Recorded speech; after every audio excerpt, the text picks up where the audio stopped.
So I want to cover a story that I don't think is getting a lot of attention. It actually involves pipelines and fighting those pipelines. So if you know, ever since the Dakota Access Pipeline, there was already an attack on environmental activists, Native Americans, protesters, and all of these states, including North Dakota, South Dakota, Louisiana.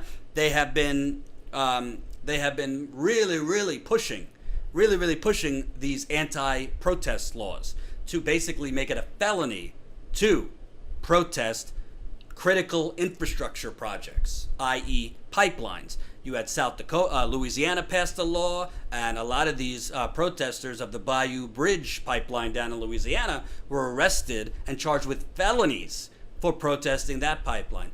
North Dakota tried to do it. South Dakota passed a bill into law that was basically going to make it so if you want to go out, let's say to a Standing Rock type of protest, or just protest a pipeline in your local community, they wanted to basically call that inciting a riot.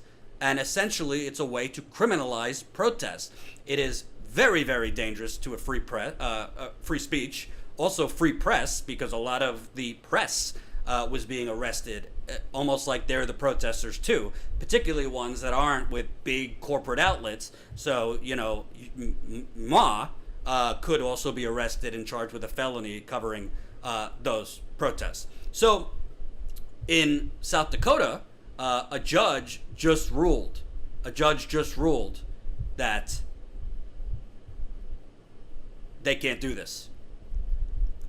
In a major victory for indigenous groups, local environmentalists, and free speech advocates, the governor and attorney general of South Dakota on Thursday submitted a settlement agreement that would stop enforcement of key provisions in the state's riot-boosting law, which legislators passed earlier this year after lobbying from law enforcement groups and TransCanada, the company behind the Keystone XL pipeline.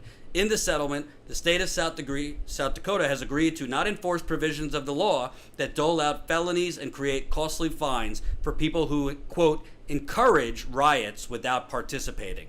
Like other states, South Dakota law defines riot broadly enough to include some forms of peaceful protest. South Dakota Governor Kristi Noem described, quote, the riot-boosting law passed earlier this year as, quote, next-generation pipeline funding model designed to address issues caused by out-of-state rioters that have attacked nearby projects, alluding to protests in North Dakota that impeded construction of the Dakota Access Pipeline. The, quote, riot-boosting law would have allowed the state to sue people and organizations who encourage such protests, even if they never join one or live in other states.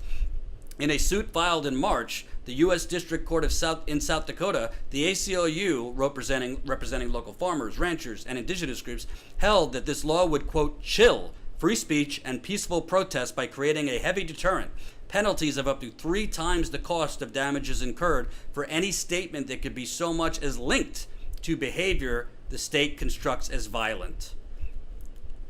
South Dakota's agreement to not enforce these laws come on the heels of a federal judge issuing a temporary injunction that blocked provisions of the riot-boosting law. In his decision, the judge wrote that the law was likely unconstitutional and suggested that Martin Luther King and Southern Christian Leadership Conference, quote, could have been liable had a, quote, riot-boosting law existed during their protests in Birmingham, Alabama.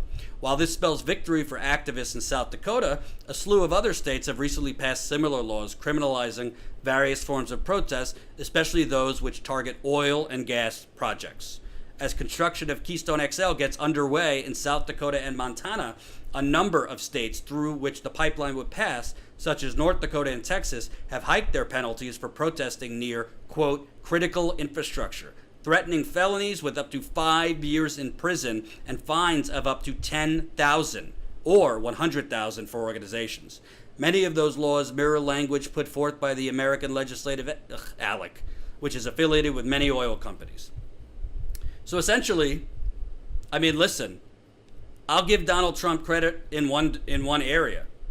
He's not hiding it. He's saying, oh no, we're staying in certain parts of Syria to protect the oil. So he's just being clear, that's why we're there in the first place. That's why we're in Syria for the first place. Just like that's why we want to overthrow the government of Venezuela for their oil reserves. Just like why we went into Iraq in the first place. Just like why we want to topple the Iranian dictators. It's about the money, Lebowski. It's about the oil.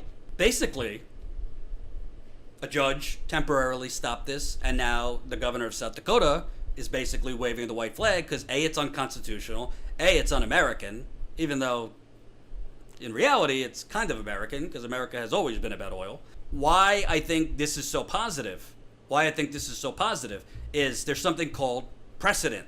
So when you see a judge blocking this law, this riot boosting law that basically makes it a felony for you to go down and engage in an environmental protest against one of these natural gas or crude oil pipelines, basically a judge stopping this then gives other judges precedent to also make the same decision. Because I got news for you folks. If protest is criminalized in this country, which more and more it's getting there, then we all need to close up shop. Because if they could basically throw you in jail and say you helped incite a riot for coming out and protesting peacefully, then there is no way, there really is no way to fight these unjust, dangerous pipelines, among other things. So I'm happy to see that a judge filed an injunction that forced the governor of South Dakota to basically put on pause or stop this riot boosting law in South Dakota. Keystone XL, like I said, construction is beginning now. It might not seem like an urgent thing to you. It might not seem like Standing Rock levels, but I'm here to tell you, as somebody who froze my behind off in North Dakota for a lot of 2016 and some of 2017, I can tell you it is very difficult to stop a pipeline once construction begins. Let me repeat. Very, very difficult to stop a pipeline after construction begins. You have the banks that are investing involved. Not many judges rule against banks. You have a lot of rich investors who have bought off the politicians. Not many judges, not many politicians will fight the oil company on that. So right now, if you are an environmental activist, if you are a Native American, if you are a progressive, and you want to stop this pipeline, and of course Keystone isn't the only pipeline, but it's a major one crossing just as many water bodies as Dakota Access Pipeline did, crossing several Native American reservations in Montana, in Nebraska, and South Dakota. If you want to stop this, now is the time to raise awareness. Now is the time to organize. Now is the time to raise hell. Peacefully. Peacefully. Hope you enjoyed that last video. Hop on over to statuscoup.com where you can sign up for our email list and become a member for as low as $5 to $10 a month. Membership is how we grow. That's statuscoup.com/join. And remember, join our email list so we can grow the revolution with you.